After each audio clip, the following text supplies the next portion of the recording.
Perhaps a little word association for the 4 days of footy ahead based around each of the games. You can play along at home. 0433 98 11 16. Pick the game that your team's involved in and give me a word association for it. Melbourne took a good hard look at themselves. Brisbane Lions, strangers in a strange land at the MCG. Friday night, the Western Bulldogs abide by the cautionary tale. Don't lose to the non-finalist. Hawthorn, due another scalp. They have the Cats. They have the Lions on the mantelpiece. How they would like to add the Bulldogs to that. West Coast, a tricky proposition in the West for the remainder, I think. Essendon, a one-off or the dawn of the new Bombers. Saturday, Carlton, my kingdom for a defender. Fremantle, getting results on the road. In the twilight, Geelong, back in the danger zone. Richmond, dustying off the old brand.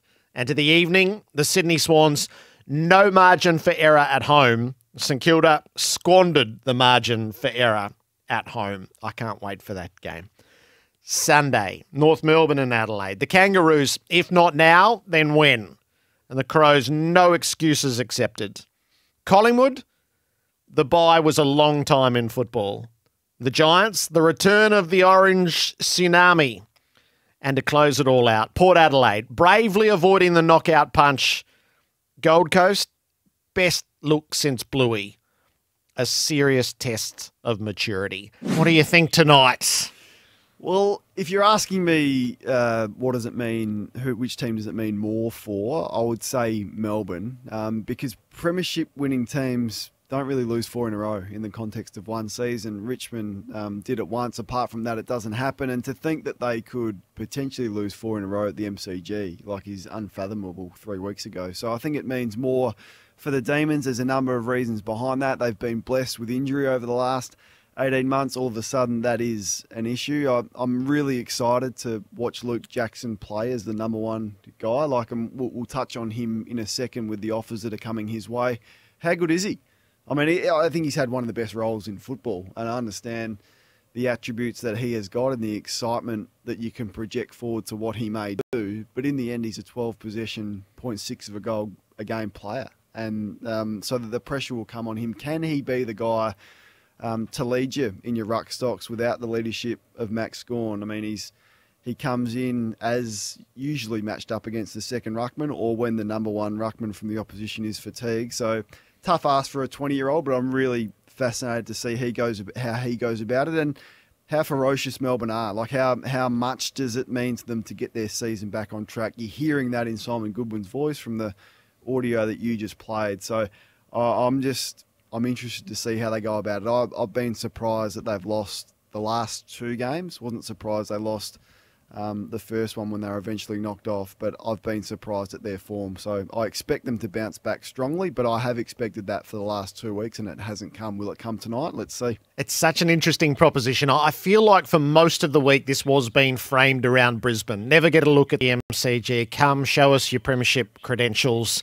Yep. They play Melbourne now and they play them again in round 23 at the Gabba. But as soon as their team landed last night, and I know don't get too blinded by selection, but when Zach Bailey was out as well as Dane Zorko and we knew that Darcy Gardner was going to be out, you go, no, this is about Melbourne at the MCG after 3 in a row. I like your phrase. Show us how much it means to you. I feel like they lose premiership favouritism if they lose tonight for me. I agree, and I think Brisbane will be the premiership favourites. If they come to Melbourne with the players, the duo that you mentioned out of the side, because I'm not fully convinced on them either. I don't think they've been in sparkling form, Brisbane. They've done enough, but they've been sloppy at times. They're 2-2 in their last 4, and the win against St Kilda wasn't convincing. They were beaten by Fremantle, and they were beaten up around the ball against a younger Fremantle side. So that took a hit to, I guess, their reputation this year. But they come to the MCG and win tonight with all that's on the line for Melbourne. They will be the premiership favourites at the end of this round. And I think the interesting one to go along with that is the winner out of the Geelong and Richmond game. Now, you wouldn't think if Richmond win, they're going to be premiership favourites, but they're going to be some opposition teams that are a bit nervous about what Richmond have built in the last 7, 8, 9 weeks should they beat Geelong. And if Geelong win, well, their draw is of the point where they will probably finish top 2 if they win. It's going to be tough to see them not playing off in the grand final from that position. So it's just one of those weekends. I mean, we complain a little bit, don't we, at times? What about this draw? Why isn't there any games in Melbourne the last couple of weeks on a Sunday? Why is that team playing on a Friday night? This one they've nailed. The AFL have nailed, and a part of it is luck, but it's just one of those weekends that you just can't wait for to see how it eventuates and the talking points that will come out of it. It would have been perfect had Richmond and Geelong been the Friday night game rather than the Saturday twilight, so that the set of games is glorious. Just that slight adjustment, and you could have gone, this is the template. This is the best round that the WWE would be proud of this round.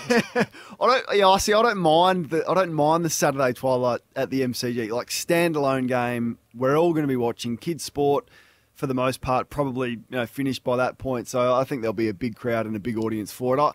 I'm not a big fan of the dual Friday night games, the double header there, and the West Coast and Essendon game will be lost in that. You would think there's not going to be many eyeballs on that. But, Gerard, if I had to ask you, I want a certainty out of you. A certainty? I want to. So you mentioned the tips. You said you'll take 6. Yep.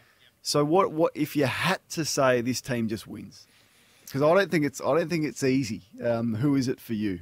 Out of the 9? Well, it can't be tonight. I'm not super confident there. If Nick Nat is coming back for a Friday night, so the default position is to go Essendon, yes. But I'm not going there. It's in Perth. My deep and abiding love for Carlton, but the respect for Fremantle's too much. I always pick Geelong, but it's a great game. I don't know who to pick out of Sydney and St Kilda. Yeah. Adelaide? No Not fear. Adelaide? No fear. No? Would I be Okay. going near Adelaide? And Collingwood have lost 4 in a row against the Giants. Well, it's the Bulldogs. I hold a candle for the Bulldogs. I don't quite know what style of game we get. It was such an odd game last week. It was. A shootout, which they always had the Giants measure in a shootout, and Hawthorn play fast and aggressive. We know that. I wonder if they bring something a bit different to the Dogs. They're 10th. They would believe that they can storm what's ahead of them. This is the third round of a golf tournament. This is the time to move, as teams are obliged to lose ahead of you. Yeah, I would go the Dogs tomorrow night. What about you? I'm not arguing with that, albeit Hawthorn off the bye, Mitch Lewis comes back, the Western Bulldogs with their leaky defence and the scores that they have conceded, and Hawthorn have won against some good teams, including Geelong and Brisbane this year. They have lost their last 3. So, yeah, I don't have an argument with it. If I had to go with the certainty, I'd go for the Bombers. From what I saw last week, if they can replicate that style of football and their ferociousness to come forward and defend, and then their ability off the turnover to play the football that we knew they were capable of coming to this season. If they just bring, what they did last week, then I think Essendon clearly account for West Coast. But as you see, chuck it out there on the text line. Who is the certainty this round? It is one of the harder ones to pick. Like, just to pick one certainty, Usually you've got 3 or 4. Who would you nail your flag to? 0433 98 11 16. The trepidation in fandom is always a good sign as to how much it means, Kane. So,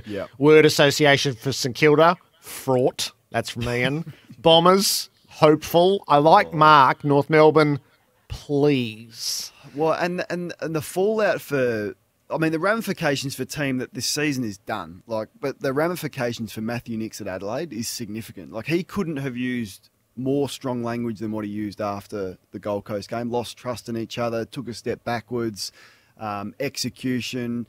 They were 13 points down with 7 minutes to go, and they lost by 43. So the conceding of goals late in the game. Should they lose to North Melbourne?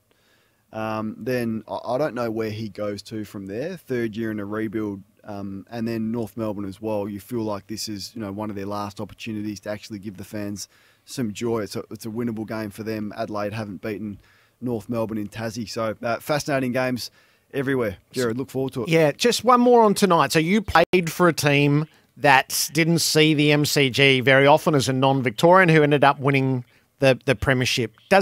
So the Lions, it's preposterous, really, round 1 2020, but we know all the interruptions that have happened. Haven't won there since 2014. Relevant or not? Important to nail it before you get to the finals. The Eagles made light of that. They had a shocking record at the MCG.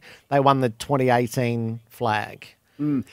It's a catch-22, isn't it? Because if you look at Brisbane's record on the Gabba, I think it's 23 out of 25. So you get that advantage and you say, well, if we can maximise that and we finish top 2 and we don't have to leave Queensland until grand final day, we'll worry about that later. And then we'll address the one-off event at the MCG later. But as a player, I always found it really special to play on the ground, and it's a thing that I think a lot of Victorian players, Richmond, Collingwood, to a lesser extent Melbourne, take for granted a little bit. I just love playing there, and as a player, you always wanted to play well on that ground, and particularly in a marquee time slot like this, 1v2, standalone game, Thursday night, you really want to play well as a footy club and as an individual. No, so I think it is relevant, and the opportunities you get there, you want to make sure you give a good account for yourself. Good push for the Tigers is the certainty. Good push for Carlton at Marvel is the certainty. Tigers is the certainty. A push from St Kilda fans that Sydney are the certainty. There's no doubt who the most pessimistic fans are right now. Saints, I've heard a few really down in the mouth Saints fans this week. It was one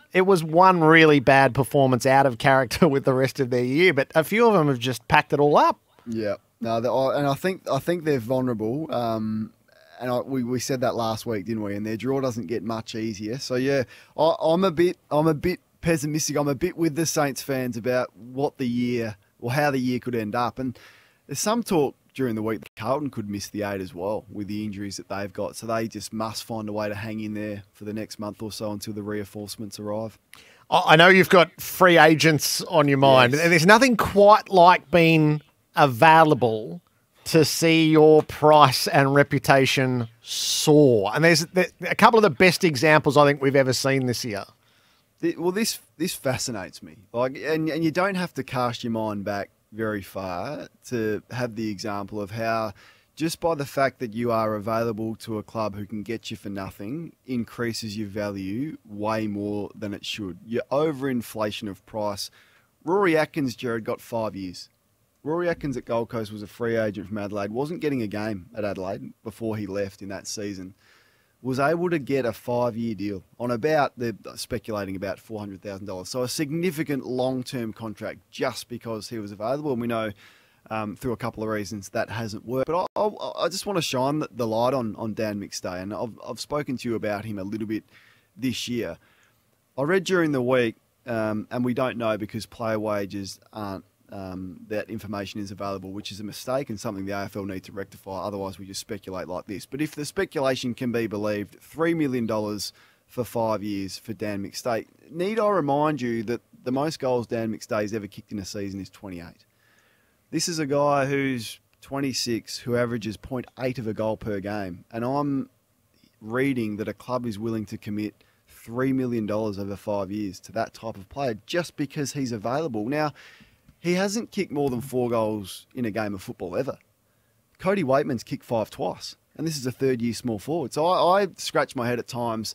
I understand, the footy media, we pump that up because it's really interesting when players are speculated to change clubs. But yeah, I think if Brisbane lost Dan McStay, no big deal is what I'm saying. I just wouldn't be fighting to keep a player and matching those types of deals for players' performance that isn't there. And to a similar extent, Jordan De Goey. Now you can focus on the off-field stuff. This morning I just want to focus on the on-field with Jordan De Goey. So take the baggage away from it, take everything that comes with it, which of course the clubs will have to factor in. But let's look at his actual football resume and what this guy has done if he wants to be paid $1 million or even $800,000 per season. He's 26 years of age. Now, when you compare him to other 26-year-old players of that calibre, I go to Patrick Cripps. By the time he was 26, Gerard, he was a Carlton captain. He was a Lee Matthews Trophy winner. He was a 3-time best and fairest. He was a 2-time All-Australian by the age of 26. I compare him to Dangerfield, who earns about that figure, doesn't he? And has done for a long period of time. By 26, he was a Brownlow medalist. He'd won a Lee Matthews Trophy. He'd won a best and fairest at Adelaide, one at Carlton, and he was a 4-time All-Australian by 26. Yep. Jordan De Goey is 26. Christian Petrarca at 26 has a flag, a Norm Smith, 2 All-Australians, a best and fairest in a premiership year, and he was a Melbourne leading goal kicker. Jordan Ngoe is a leading goal kicker at Collingwood. That's it. And he's a top 5 in the best and fairest once. I go through the top 20 in the coaches' votes this year. He's not cited in that. So are you willing to commit, regardless of the off-field stuff, $800, $1 million over 4 years to a player that's his history? And usually by 26, you've made it. Okay, there's not too many players by 26 just flick a switch and turn into a superstar. There's indications that they are going to be that well before their 26th birthday. So just by the fact that you're available overinflates your price, and clubs, rival clubs and current clubs, just have to be a bit smarter about it, I think. Carl Amon has been the other example. Well, I can't 100%. believe some of the numbers that have been bandied around Amon, who's a nice player. He's a nice player. Gerard was dropped this year from Port Adelaide. And you're right. He is a nice player with attributes that a couple of clubs would like, but he's not a $600,000 player because he doesn't go inside and impact inside mid. Plays on the wing. He's not a great ball user. He's a long ball user with penetration and high metres game, but he's not an accurate ball user. So once again, I'd just caution clubs not to overpay just because that player is available. So this brings us to Luke Jackson, who... So I was thinking through the quickest players to $1 million paydays. So Yeah. Tom Boyd, I think, got there in year 2 with the Bulldogs. Hard to beat. Or as good as. And Tom Scully would have got there in year 3 to the Giants. And it feels like Luke Jackson would get there in year 4 if he chose to go back west. So I can't wait to watch him tonight, I said to you, and let's see if that is the case. Now, this one's a bit more tricky because you're paying on, well, you're always paying on potential, but you're even more so on what's he going to be? What's the, now I speak about Matt Rao. What's the ceiling for Rao? Is it Oliver or is it Cunnington? So what is, now Luke Jackson's a bit more of a unicorn, isn't he? I'm not sure there is a player that is that similar with the attributes that he's got. But what is his ceiling? Is it Koutafidis back in the time? Is he going to be a big midfielder who can really impact and go forward and contested mark the ball in the forward line, but also play not even in the ruck, but also midfield because he has those qualities? But I'm just not paying $1 million to a player that averages 12 touches and 0.6 of a goal a game. I'm not. And Luke Jackson is a player where you can watch a game of football and for 2 quarters you go, is he out there? And then he flashes through your screen and does something. Oh, yeah, he is playing. But for 2 quarters, you haven't noticed him. Are you willing to commit $1 million for that over 7 years? Because there's only $13 million to spend. I'm just not willing to commit such a large portion of my salary cap to that. Now, I know those figures have been shot down. Once again, it's another example as to why player wages should be public, because we just speculate. Melbourne desperate to keep him at the right price. I understand that. If they lose him, I just don't think it's the end of the world, because you're going to get Oscar Allen and something in return, or you're going to get something significant in return because, like the others, he is not a free agent.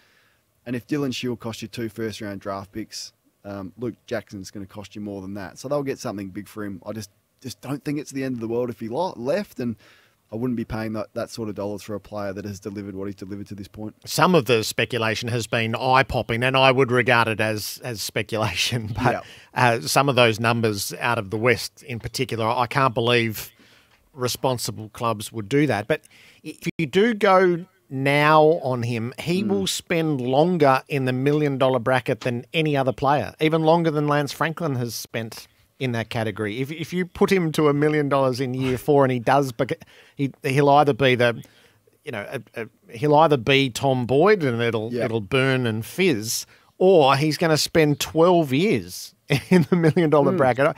I can't get that to make sense. I get the rip a player out of the environment, but I also think that in 2 years' time, you'll fully know whether he's going to be $1 million player or not. And you'll still be able to make the same sort of astronomical offers then. And the same discussion we'll probably have about Jason Horne-Francis in 12 months' time. Should he stay at North or should he choose to leave? It'll be around the same figure. And you're not going to go backwards on a pay increase. So are you willing to commit 10 years at $1 million plus for a second-year player? It is a little bit crazy. And I just feel like players losing clubs doesn't often hurt you significantly. Do you think Fremantle are really kicking themselves for letting Chera go? No, they're not, because they go and get Will Brodie at at a bargain of the price and play him in a similar role, and you free up the salary cap money, you go and target a key forward in the draft who can sit there and develop, and you build the culture around the midfield collective more so than one person. So Chera certainly hasn't hurt. I know he's not the calibre of Jackson, I understand that, but often losing a player doesn't hurt you as much as some people think it will. Would you pay the $1 million for Robbie Williams? Oh, he's not my... I mean, entertainment is hard because it's such a personal choice. So the AFL have to select someone that appeals to the masses. Like, I was sort of speculating on someone like the Kid Leroy, like, because in my household, you know, my kids are sort of talking about that, but then you're going, well, nah, it's not going to appeal to your average middle-aged person who wants to go and watch the grand final. So who appeals to the masses? He's probably as good as anyone, isn't he? But he's not personally my taste. Are you a fan? So big name ticks the box. Yeah, I actually think they have a better record than than we give them credit for. You think they're harshly dealt I with? do, because Meatloaf will forever be there. So it doesn't matter what Gill does on the way out. It's Meatloaf forever. But he did have Lionel Richie. Admittedly, he thought he booked Billy Ocean, but Lionel Richie was awesome. They had Ed Sheeran before Ed Sheeran was the guy. Yeah. So you could say they were well ahead of time there. I think the idea of Robbie Williams or Bruce Springsteen, that does it on the way out the door. Ticks the I think. box. Yeah. Okay. Yeah. All right. I'll bow to your better judgment. Enjoy the round of footy, Kane. There'll be so much to analyse in the aftermath.